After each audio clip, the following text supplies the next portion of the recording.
아직도 인류에게 신비로 남아있는 극지의 생태. 극한의 온도에서도 자유로이 헤엄치는 남극 물고기의 유전체를 연구해 질병 치료의 실마리를 찾는 과학자. 세상의 끝, 극지에서 새로운 미래로 가는 길을 열고 있는데요. 차가운 남극의 바다에서 시작된 가슴 뜨거운 연구. 그 이야기가 지금 시작됩니다. 얼음으로 뒤덮인 북극과 남극을 연구하는 극지연구소. 그 안에서도 외부인 출입이 제한되는 비밀스러운 공간에서 오늘의 주인공을 만날 수 있었습니다. 장비적으로는 돼야 될 거잖아요. 맞아요. 그 안 할 수가 없는 안 할 수가 없죠. 우리 연구소가 갖고 있는 아주 중요한 인프라, 세빙선, 그다음에 북극 다산기지, 남극에 있는 세종과학기지와 장보고과학기지의 모습을 실시간으로 볼 수 있는 장소고요. 지금 이쪽은 하지를 막 지났는데요. 말 그대로 우리나라의 하지라면 여기는 지금 동지를 막 지난 겁니다. 그러면 동지를 기점으로 해서 이제 점점 여름에 가까워지고 있다는 얘기고, 이 무렵이 밖에 나와도 해가 뜨지 않기 때문에 가장 어려운 시기이기도 하고요. 네. 지금 저게 지금 밤이 아니라 지금 그냥 밤 15시, 그러니까 오후 3시입니다. 오후 네. 3시? 네. 오후 3시인데 저렇게 어두운 거예요? 맞습니다. 지금 남극은 너무 추운 겨울이라 일부 인원만 남아있는데요. 올해 11월 남극이 하지를 맞으면 이곳 극지연구원들도 남극에 가서 연구에 합류할 예정이죠. 남극의 이쪽에 가서 네. 뭘 연구하시는 건가요? 저는 남극에 있는 해양생물, 그중에서 남극 어류를 연구하고 있고요. 남극 어류를 연구하는 데 있어서 중요한 인프라인 아쿠아리움을 설치하러 갔었고, 유지하러 갔었고, 또 올해도 장보고기지에 새로 설치하러 갈 예정입니다. 남극 물고기의 생태 비밀을 푸는 해양생물학자 김진형 박사입니다.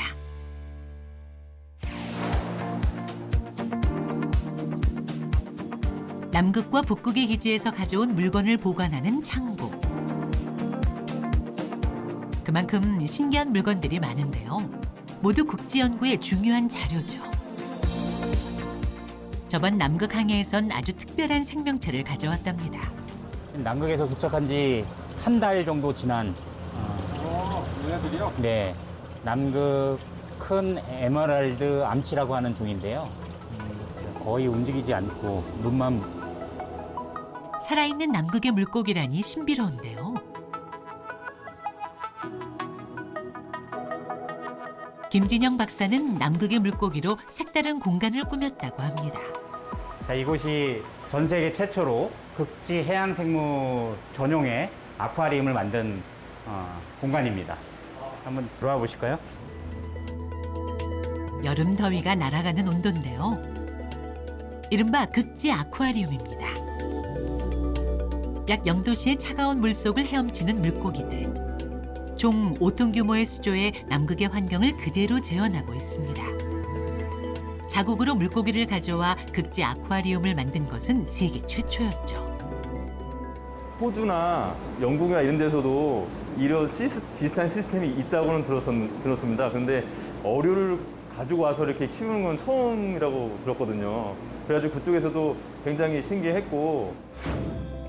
보통 남극에서 낚시로 물고기를 잡아 현지에서 아쿠아리움을 운영하는데요. 이송이 까다로운 탓이죠. 그런데 연구팀은 배에 특별한 냉각시설을 갖춰 한국으로 가는 한 달이 넘는 항해에서도 물고기를 건강하게 이송할 수 있었습니다. 하지만 남극의 환경을 국내에 만드는 건 쉽지 않았는데요. 그는 남극 물고기를 위해 전용 먹이를 직접 만들었을 뿐만 아니라 남극과 같은 차가운 온도를 유지하기 위해 특별한 기술을 개발했답니다. 우리 인천 앞바다의 물이 보통 지금 여름철에 20도 정도 나오거든요.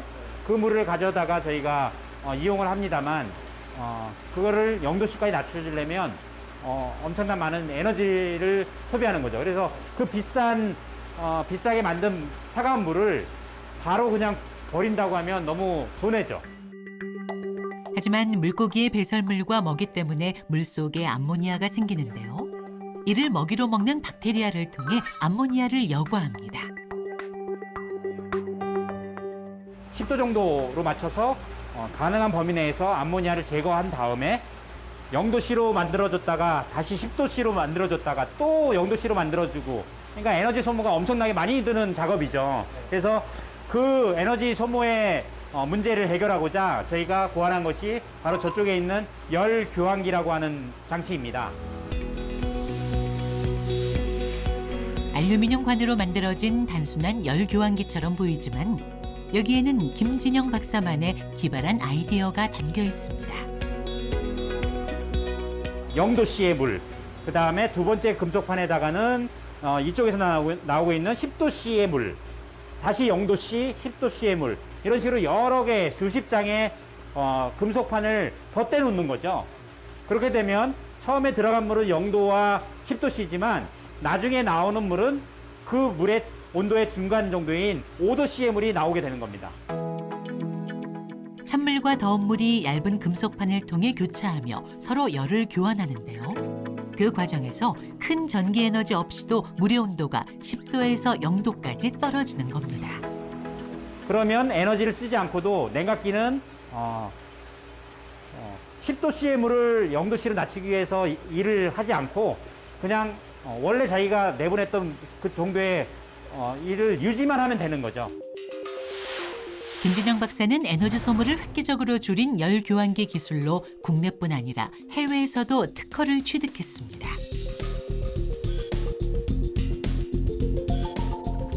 이렇게 극지 환경을 재현해 국내에서 연구하는 것도 쉽지 않고 혹독한 추위와도 싸워야 하지만 그가 남극 어류 연구에 몰두하는 데는 이유가 있습니다.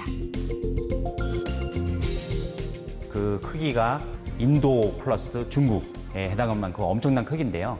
그 커다란 땅덩어리가 해안선으로부터 중심으로 높아지는 산이라고 보시면 됩니다. 눈이 그 위에 덮여 있는데요. 평균 2,000m의 눈이 쌓여 있다고 보시면 되겠습니다. 이런 극한의 환경에 적응한 남극의 물고기는 진화의 증거라 불립니다. 다른 물고기와 다른 독특한 유전체를 가졌기에 연구의 가치가 높죠.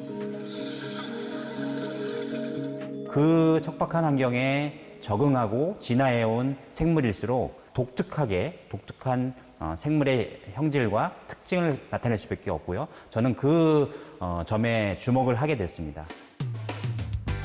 수많은 남극 물고기 중에서도 최근 그가 주목하고 있는 것이 있다는데요. 그의 사무실에 전시돼 있는 물고기 박제 중 남극 빙어라 불리는 물고기입니다. 얼음 낚시로 유명한 그런 작은 빙어가 아니고요. 영명으로 아이스피쉬, 얼음 고기라고 해서 저희가 편의상 빙어라고 이름을 붙인 거고요. 크게는 60cm까지 자라는 대형 어종입니다. 네, 주둥이가 상당히 길고요. 그래서 다른 말로는 엘리게이터 피쉬, 악어 고기라고도 부르고 있습니다. 이 빙어류들이 갖고 있는 특징은 혈액이 투명한, 혈액이 투명한. 남극의 바다는 산소량이 많아 남극 빙어는 헤모글로빈을 필요로 하지 않습니다. 그래서 피가 붉지 않고 투명하죠. 사람들이 그 철이 부족하고 헤모글로빈이 부족하면 우리는 그거를 빈혈이라고 하죠. 남극 어류는 빈혈을 앓고 있는 건데요. 그럼에도 그 오랜 세월 성장하고 생식하고 산란하는데 아무 문제 없이 잘 살고 있거든요. 그래서 저희는 그 점에 주목하고 그 메커니즘을 들여다봄으로써 어쩌면 그 빈혈 치료제 개발의 메커니즘을 밝혀낼 수 있지 않을까 하는 가능성을 엿보고 있습니다. 피는 물보다 진하다는 상식이 통하지 않는 남극 빙어. 그런데 빈혈뿐 아니라 또 다른 병도 앓고 있다는데요. 남극 빙어라고 하는 어종인데요. 우리가 이거를 가지고 CT를 찍어서 뼈가 얼마나 많은지 또는 연골이 얼마나 있는지를 측정하기 위한 실험 준비 과정에 있는 겁니다. 물고기는 인간과 같은 척추동물이기 때문에 뼈와 관련된 질병을 연구하는 데 좋은 모델이 됩니다. 공교롭게도 남극 어류는 이 불에가 없습니다. 불에. 우리가 불에라고 하면 공기주머니인데요. 거기다 공기를 넣음으로써 힘들이지 않고 쉽게 물고기가 수영을 할 수 있는 건데 그 불에가 없으니까. 불에가 없어 물 위로 떠오르기 어려워지자 뼈를 연골로 바꿔 몸무게를 줄인 건데요. 사람으로 치자면 골다공증이죠. 신기한 것은 이런 질병에도 건강하다는 겁니다. 뿐만 아니라 김진영 박사는 영하의 바다에서도 얼지 않는 물고기의 비밀인 결빙 단백질을 연구했는데요. 남극빙어의 신비를 풀어낸 연구 결과가 국제학술지에 게재되어 학계의 주목을 받기도 했습니다. 주말 아침, 김진영 박사가 2주에 한 번씩은 꼭 방문한다는 이곳. 저희 부모님이 운영하시는 김포에 위치한 양식장입니다. 김진영 박사가 물고기 연구를 시작하게 된 이유가 바로 여기에 있다고 합니다. 조그마한 물고기들이 가득한데요. 이 물고기는 뭘까요? 올 5월에 부화한 보고, 그중에서도 황복이라고 하는. 네네. 약 2에서 3cm 정도 되고요. 이런 작은 것도 이렇게 배를 불립니다. 자기한테 위협이 가면 이렇게 공기를 배에다 머물어서. 야, 그 조그만 게 정말 보고. 네, 보고의 특징을 나타내죠. 황복에 대해 빠삭한 김진영 박사.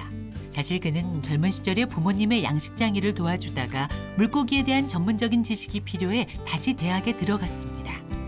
지금 양어장 한 지가 벌써 37부터 시작했는데 79이니까 40년이 넘었단 말이에요. 양어장을. 그러니까 우리는 실무적으로 알고 있고 제가 아는 건 학술적이고 그런 거죠. 29살의 만학도였던 김 박사. 해양학의 매력에 빠져 박사학위까지 땄다는데요. 그 열정만큼은 누구나 인정할 정도였습니다. 그 당시에 교수님들은 저를 늦깎이 대학생이지만 김사장이라고 불렀고요. 저는 김포에서 트럭을 몰고 인천까지 운전에 나오고 수업을 참여하고 그런 생활을 했고. 남들보다 늦게 들어선 공부의 길. 그를 믿어준 건 가족이었죠. 특히 김진영 박사는 쌍둥이 딸들에게 고마움이 크다고 합니다. 그래서 주말엔 딸들과 시간을 보내기 위해 노력하는데요. 부록을 앞두고 유학행을 결정했을 때도 두 딸은 불평도 없이 아버지의 선택을 응원해줬답니다. 늦게 박사학위를 받고 나서 외국을 나가기로 마음을 먹었는데요. 제가 엘리트 코스를 밟아온 것도 아니고 또 늦은 나이에 학위를 했기 때문에 저로서는 외국 경험이 반드시 필요한 상황이었습니다. 김 박사는 캐나다의 해양수산연구소에서 연구하며 뛰어난 어류 전문가로 거듭났죠. 힘든 유학 생활을 버틸 수 있었던 건 사랑스러운 딸들 덕분입니다. 이젠 훌쩍 자라 중학생이 됐지만 아직도 아빠와 친구같이 지낸다네요. 얼마 전 생일이었던 김진영 박사에게 편지도 써줬답니다. 아빠 생신 축하드려요. 요즘 아빠 출장도 많고 일이 바쁜 것 같은데 너무 무리하지 마세요. 아빠 딸로 태어나서 너무너무 좋아요. 아빠가 저에게 해준 만큼 더 보답해드릴게요. 저도 아빠에게 힘이 되어주는 딸이 되기 위해 노력할게요. 앞으로도 매일매일 건강하고 행복하세요. 사랑해요. 저도 스트레스 받고 그러면 가까이 두고 여러 번 읽고 그러거든요. 그래서 아주 힘이 됩니다. 네. 가족은 김 박사를 지탱해주는 가장 든든한 기둥입니다. 다시 찾아온 평일. 김진영 박사의 하루는 새벽 5시에 시작됩니다. 그 첫 번째 일과는 바로 헬스장인데요. 아무도 없는데 불을 켜시네요. 네, 보통 제가 제일 처음에 옵니다. 이 시간이면 아무도 없고요. 언제나 첫 번째로 출석 도장을 찍습니다. 늦은 만큼 남들보다 더 오래 연구하기 위해선 체력이 중요하다는 것이 그의 지론. 매일 2시간씩 새벽 운동을 한 지도 어느덧 5년이 넘었다는데요. 몸을 스스로 만들어 나가는 과정이 어떻게 보면 우리 연구하는 것과도 좀 비슷한 것 같습니다. 하나하나 기초부터 해서 꾸준히 해나가다 보면 어느 순간 가시적인 성과가 보이게 되고 그러면 또 더 나갈 수 있는 동력도 생기고요. 네. 그렇게 꾸준히 쌓아온 시간과 노력을 증명하는 선명한 복근. 김준영 박사의 보물 1호랍니다.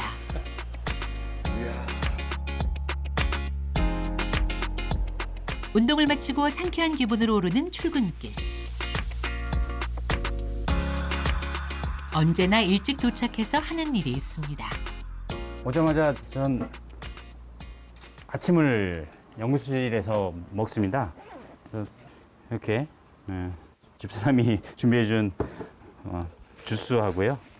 그다음에 닭가슴살이거든요. 이거를 소금을 빼기 위해서 전날 미리 좀 삶아뒀던 건데 가족의 사랑이 듬뿍 담긴 건강한 식단이네요.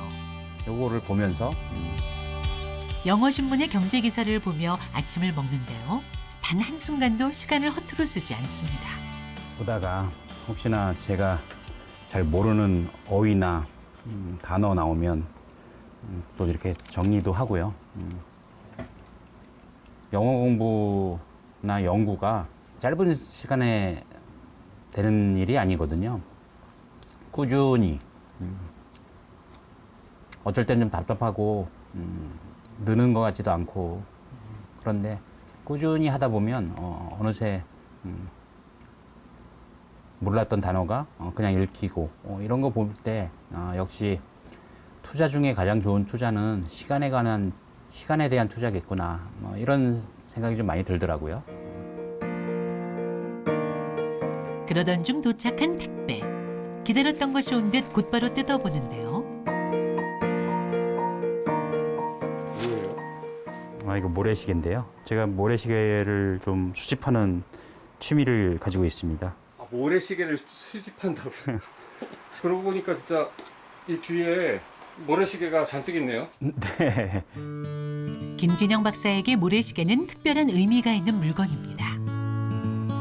저는 이 떨어지는 모래시계를 보고 있노라면 때로는 제 삶이죠. 제 삶에 주어진 시간이 줄고 있구나. 매 순간순간 이 떨어지는 모래처럼 순간순간을 열심히 살아야 되겠다. 이런 생각이 들 때가 많습니다. 네. 늦게 시작한 만큼 그 공백을 채우기 위해 하루를 48시간처럼 사는 김진영 박사. 느릴 순 있어도 늦은 때란 없는데요. 그의 연구 인생은 이제 막 돛을 펼쳤답니다. 그날 오후, 김진영 박사의 본격적인 연구 일과는 이제 시작입니다.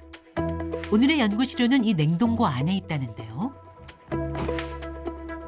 냉기가 보일 정도로 낮은 온도지만 익숙한 듯 성큼성큼 들어갑니다. 또 어떤 남극의 비밀을 파헤치려는 걸까요? 여기는 엄청 추운데요? 여기는 말 그대로 냉동고입니다. 마이너스 20도 냉동고 아니고요. 마이너스 20도요? 네네. 지금 집에 계신 냉동고 안에 들어왔다고 생각하시면 되고요. 말 그대로 남극에서 채집해온 많은 시료들을 상하지 않도록 장기간 보관할 용도로 마련해 둔 것이고요. 이쪽 벽면이 제가 여태까지 지난 6년간 채집한 남극 어류들이 대부분 여기 보관되고 있고요. 아직 밝혀지지 않은 남극 어류의 유전자가 많은데요. 오늘은 이 물고기를 해부해 DNA를 얻으려 합니다.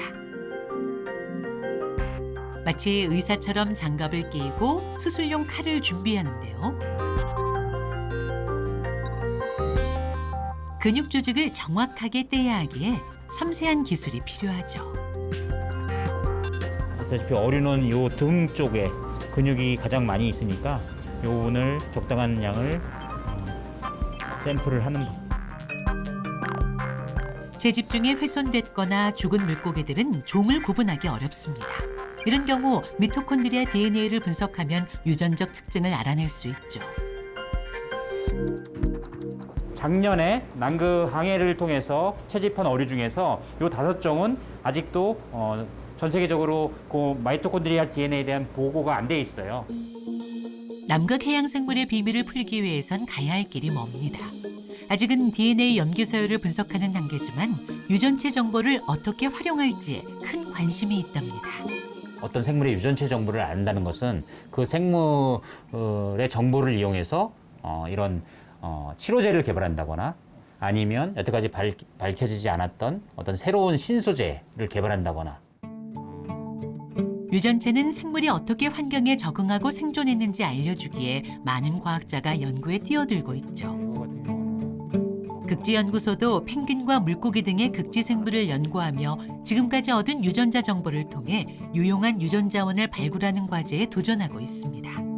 또 김진영 박사는 전 세계 50개의 기관이 협력해 지구 전체 생물의 유전자를 분석하는 대형 프로젝트에도 참여하고 있답니다. 이제 그는 더 넓은 영역으로 연구를 확장하려고 합니다. 정면에서 보이는 저곳인데요.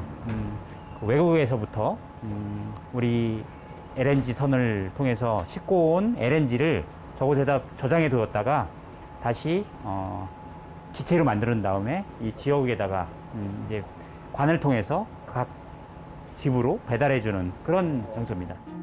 머릿속에 연구 생각밖에 없는 김진영 박사. LNG 기지를 보다 새로운 아이디어가 떠올랐답니다. 이 그림을 보고 좀 설명드리면요. 산유지로부터 LNG 선에다 싣고 올 때는 많은 양을 싣고 와야 되니까요. 그 기체를 압력을 가하게 되면 부피가 600분의 1까지 줄어든답니다. 그러면 배 하나를 가지고도 많은 양을 실어올 수 있겠죠. LNG를 가정에 보낼 땐 다시 기체로 바꾸는데요. 이때 자연적으로 마이너스 162도의 차가운 열이 발생하죠. 지금은 이 엄청난 에너지를 바다에 폐기하지만 김진영 박사는 이를 활용하려고 합니다.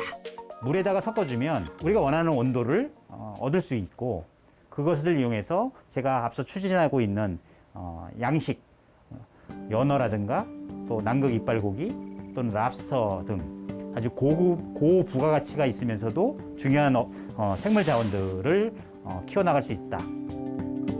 극지 어류는 미래 식품으로 가치가 높은데요. 이 수산 자원을 바탕으로 양식이나 빙어 축제와 같은 다양한 산업에도 활용할 수 있죠.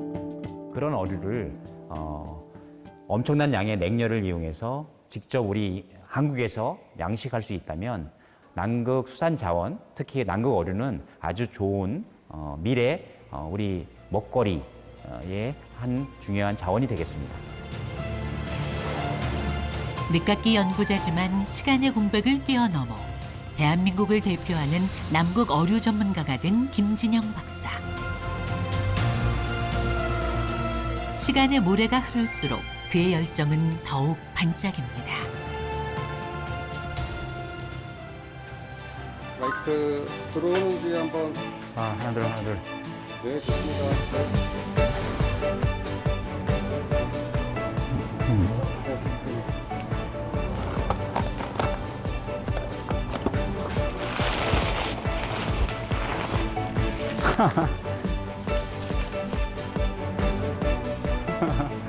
고맙습니다.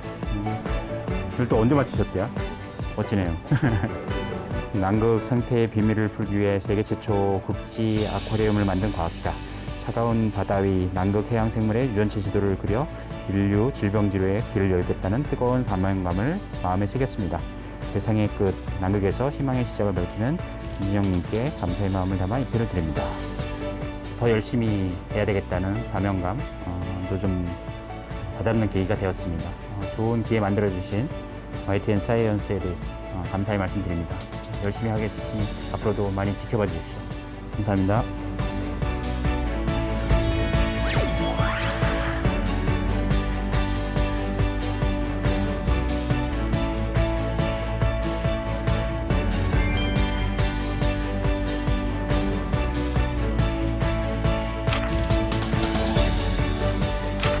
나이가 50이 넘어가고 나니까 하나둘 나이가 먹어가는구나 생각하면서도 정작 제가 두려운 것은 나이가 드는 것이 아니라 제가 지금 유지하고 있는 삶의 열정, 연구에 대한 열정, 그것이 사라질까 봐 두렵습니다. 그래서 이 문구를 새기면서 하루하루 열정을 유지하고 제가 하고 싶은 연구를 더 열심히 심 닿는 데까지 수행하겠다는 그런 각오를 가지는 의미에서 적었습니다. 나이 드는 것은 두렵지 않으나 삶의 열정이 식는 것은 두렵다.